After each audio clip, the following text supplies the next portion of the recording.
कानी बहू। किशोरी लाल जी के बेटे राघव की शादी की बात जगह जगह चल रही थी, लेकिन किशोरी लाल जी को कोई लड़की पसंद ही नहीं आती थी। और उसकी एक ही वजह थी, किशोरी लाल जी का लालची होना। उनको लड़की वालों से मोटा दहेज चाहिए था और इसी चक्कर में एक दिन वो एक बहुत पैसे वाले के घर अपने बेटे का रिश्ता लेकर पहुंचे। उस आदमी का नाम था ओम प्रकाश।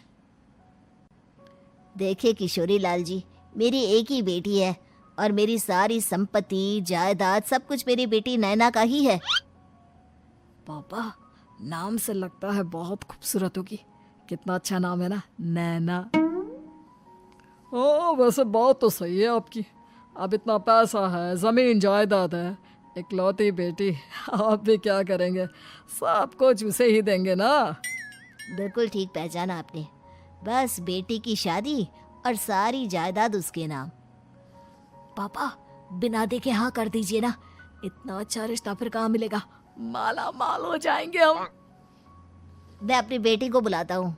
अरे नहीं नहीं नहीं नहीं, आपकी बेटी का नाम नैना है, सुनकर ही लगता है बहुत सुंदर होगी। रहने दीजिए अंकल, मैं तो आपकी बेटी के नाम से ही इतना खुश हो गया हूँ कि उसे बिना देखे शादी करने को तैयार हूँ।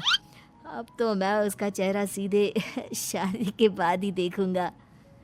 और इस तरह राघव नैना का चेहरा नहीं देखता और उससे शादी कर लेता है।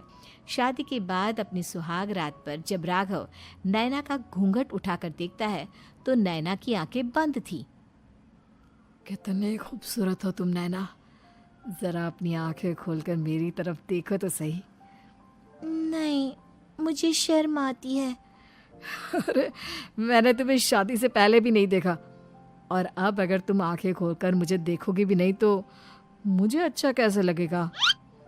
इससे पहले कि नैना अपनी आंखें खोलकर राघव की तरफ देखती, अचानक से लाइट चली गई और राघव नैना को पूरी तरह से देख भी नहीं पाया। अगली सुबह नैना राघव के लिए नाश्ता बनाकर लेकर आई। अरे ये क्या, आधा पराठा सीका हुआ है और आधा बिल्कुल कच्चा। ये तुमने क्या किया नैना? बहू, तुमने क्या आधा पराठा तवे से नीचे लटका कर रखा था, जो आधा सिका है और आधा कच्चा? मुझे जितना दिखेगा उतना ही तो सीखूंगी ना पापा जी। जहाँ जहाँ मुझे नजर आ रहा था वहाँ मैंने सीख लिया, जहाँ जहाँ नहीं दिखा वहाँ कच्चा रह गया होगा। इसका क्या मतलब है? ये कैसा मजाक कर रही है तुम? अरे बहू, तुमने इतना लंबा घूंघट क्यों लगाया हुआ है? देखो, हमारे घर में बहुओं को बेटी की तरह रखा जाता है, और फिर तुम तो इतना सारा माल लेकर आई हो। देखो, ये घूंघट डालकर रखने की कोई ज़रूरत नहीं है। हाँ नैना, पापा जी ठीक कह रहे हैं, तुम तो आराम से रहो, अपना ही घर समझो। नैना अचानक से अपना घूंघट उठा लेती है। अरे ये क्या पापा, नैना की तो एक आंख फूटी हुई है। नाम से नैना, लेकिन ये तो कानी बहू निकली। मेरे साथ धोखा हुआ है, धोखा। बिना दिखाए अपनी कानी लड़की मेरे संग ब्याह दी। मुझे कानी बीवी नहीं चाहिए। मुझे अभी ओम प्रकाश जी से बात करनी पड़ेगी। आखिर उन्होंने मेरे साथ ऐसा किया क्यों? अरे, आप लोगों ने ही तो पापा से कहा था कि आप लोग शादी से पहले मुझे देखना नहीं चाहते। अब मेरे पापा पर क्यों इल्जाम लगा रहे हैं? अरे लेकिन उन्हें बताना तो चाहिए था ना कि तुम कानी हो, एक आंख से तुम्हें दिखाई नहीं देता।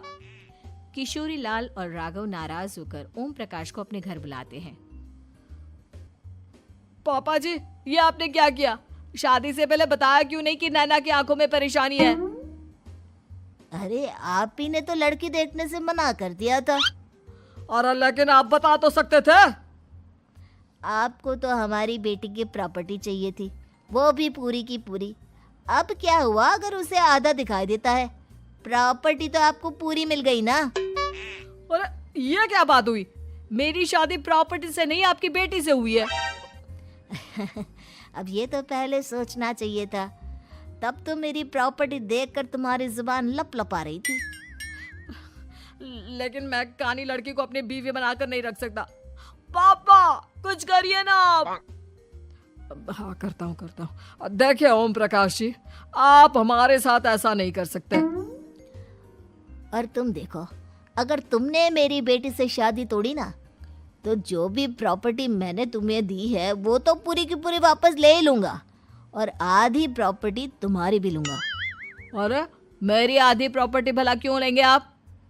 इसलिए क्योंकि मेरी बेटी को आधा नजर आता है और उसकी नज़र अभी तक तुम्हारी आधी जायदाद पर ही पड़ी है।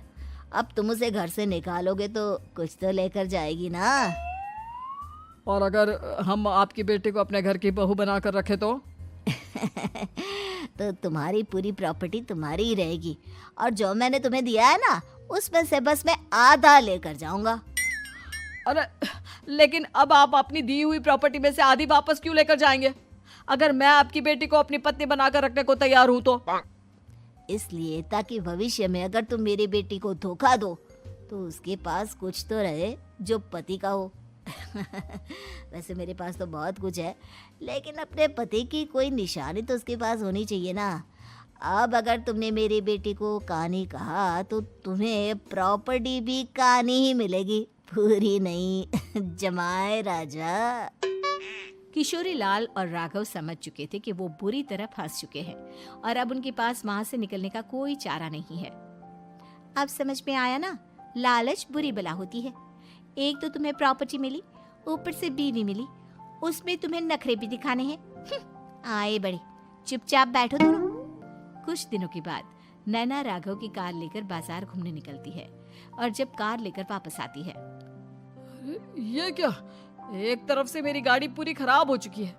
लगता है तुमने मेरी गाड़ी को किसी दूसरी गाड़ी के साथ एक्सीडेंट किया है। अरे अरे कितना बड़ा नुकसान कर दिया तुमने बहू। वो क्या है ना पापा जी, मुझे एक आंख से दिखाई नहीं दे रहा था, सामने से गाड़ी आ रही थी।